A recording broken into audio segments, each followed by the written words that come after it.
Hello and welcome to the Swiss Connection. I'm Susan Masika.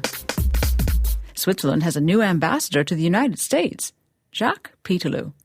Who is he, and what are his expectations as he prepares for this major diplomatic role? Swissinfo's Julia Crawford caught up with him just before he left for Washington. Jacques Peterloo has a reputation as something of a colourful character.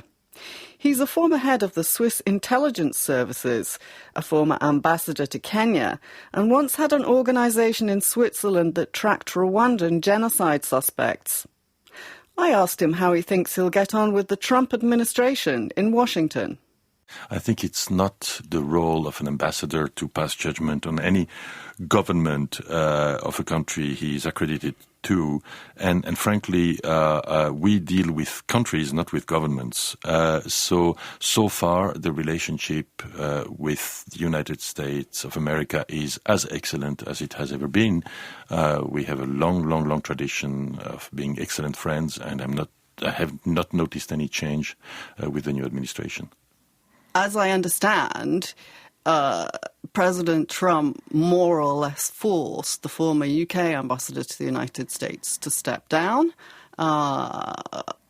because he said he couldn't work with him.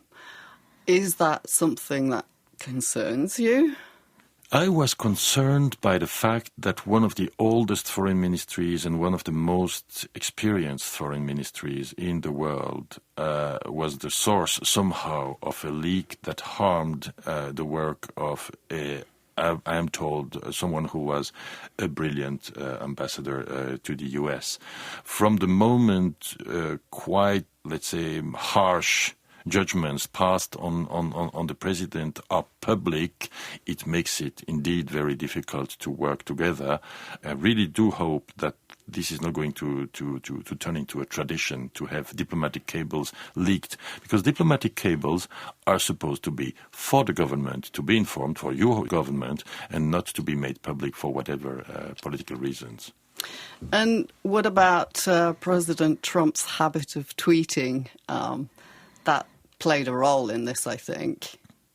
More and more politicians worldwide are using the social media to convey their messages, and the last 2 days we've seen quite a lot of it between Brazil and France. It has led to a situation where the tone between countries is getting rougher, and that's not necessarily conducive to good diplomatic relationship.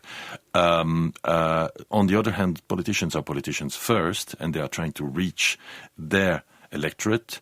And nowadays, you don't reach your electorate only through the newspapers and television and radio. You reach them through the social media. So President Trump is one of many politicians using the social media to convey his messages. I think that's the future. But do you think you'll have to keep checking your Twitter account to make sure that he's not saying things about you? I do not think, frankly, that a Swiss ambassador in the US is important enough for to have the President of the United States tweeting about him. That would be really a little bit preposterous. On the other hand, I'm quite sure that all my colleagues in Washington and all ambassadors are checking the Twitter line of President Trump all the time, because it's a very direct way to understand what the President is thinking and saying. So I'll certainly be checking my Twitter account, but not for comments about myself.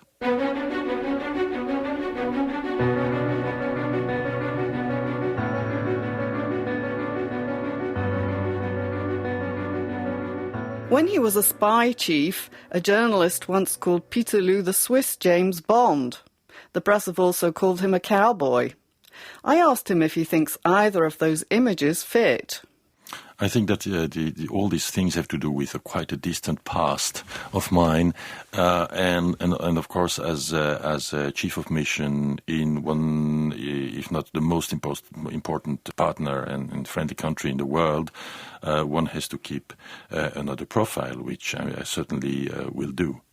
You've said, for example, that a good network is worth more than 100 reports. Is that something that comes from your time as head or coordinator of the Swiss security services? It certainly has to do with it.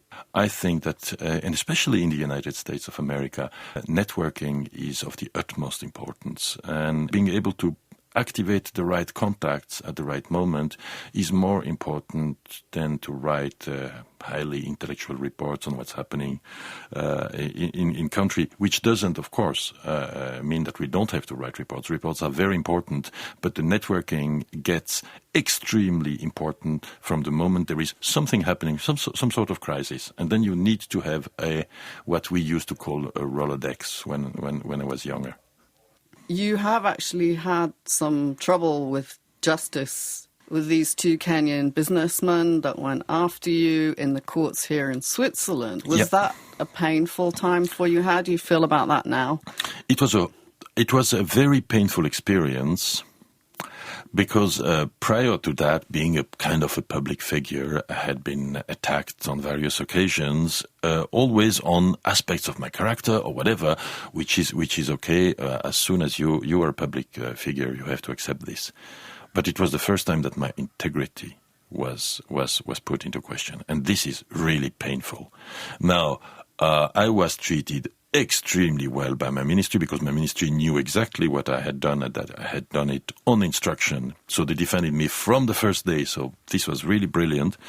But being dragged in the mud in the court of public opinion for 3 years until the highest court in Switzerland clears you of all charges is, to use an English understatement, an interesting experience. And as I understand it, it was to do with some SMS messages that you sent, putting pressure, according to them, in order to facilitate a return of assets in a corruption case. Is that correct? This is correct. And then some of my messages were not exactly according to the standards of diplomatic talk, which gave them the opportunity to falsely, as it turned out, accuse me of illegally putting them under pressure, and so. But finally, the courts have decided, and it was quite a relief to be out of it, because for 3 years, you suffer.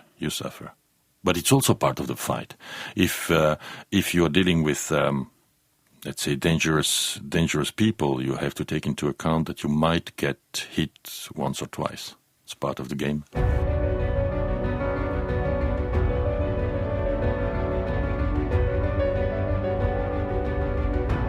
In the 1990s, Peterloo set up an association to track Rwandan genocide suspects living in Switzerland. It helped bring to justice 5 of them, 1 in Switzerland and 4 at the UN's Tribunal for Rwanda in Arusha, Tanzania. It was because of this association that he met his Rwandan wife. She's a genocide survivor. We met in 1998. I was running an organization hunting war criminals and delivering them to the International Court in Arusha, and she was a witness, and that's how we met. And she's very fond of the United States, and she's looking forward to be there. She loves the US. So like every diaspora people, she has quite a big family also in the United States. So do I, by the way. So it's also some sort of family reunion. And do you have children? We have a daughter. But she's being schooled in a boarding school in the UK, and she intends to stay there and to come for holidays to the US. There have been quite a lot of racial incidents and racial tension in the United States. I mean, do you think the fact of having a mixed family and a Rwandan wife, it's something that helps you to understand and to want to pacify? Living in a mixed marriage certainly gives one the opportunity to understand many of the challenges that non-white people are facing all over the world, and that's not only in the United States. It's certainly a very interesting opportunity. Being married to someone who, at least for the first few years, had to go through the rigmarole of getting a visa to be able to move at all from is also an interesting experience, to have waited in front of consulates and embassies for days and on end until you finally get to see someone who will maybe or maybe not give you a visa. That's a very interesting experience indeed. And in terms of your personal interests. I understand you also like bird watching and photography. Yes. Is that correct? Yes, it's correct. I've been a bird watcher for the past, 40 years, and a bird photographer for a long time. And the United States of America is a fascinating country in terms of ornithology, bird watching. It's a continent. But that will be my third or fourth priority, because first and foremost there will be the job.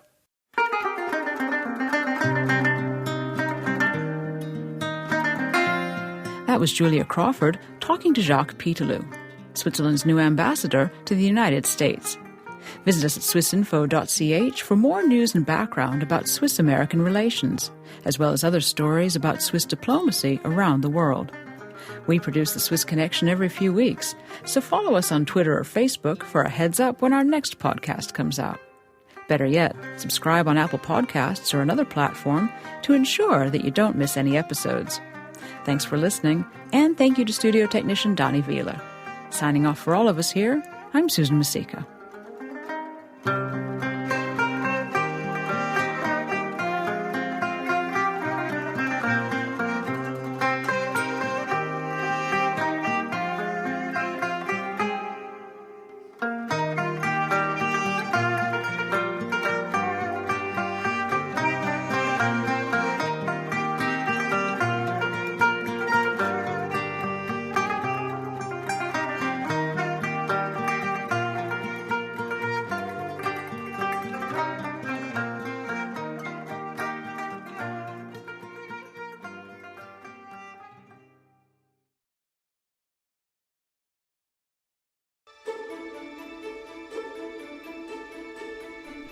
Do you want to polish your knowledge about Swiss elections, referendums and political parties, while at the same time learning more about the quirks of the political system in Switzerland? If that's the case, our newsletter course is just what you need. Each week for a month, we'll send you a free installment explaining the most important details of how Swiss democracy works. Our course teaches you who's eligible to vote in Switzerland, what the different parties stand for, how election and popular vote results are implemented, and what distinguishes Swiss democracy from other political systems. Our crash course is interactive, like democracy itself. Your questions will be answered on an FAQ page, and you can debate with other users and share your inputs and opinions. We will also provide links to multimedia articles and videos to help you better understand the Swiss democratic system. Please join us and sign up for the free Democracy Crash Course newsletter at www.swissinfo.ch/democracy.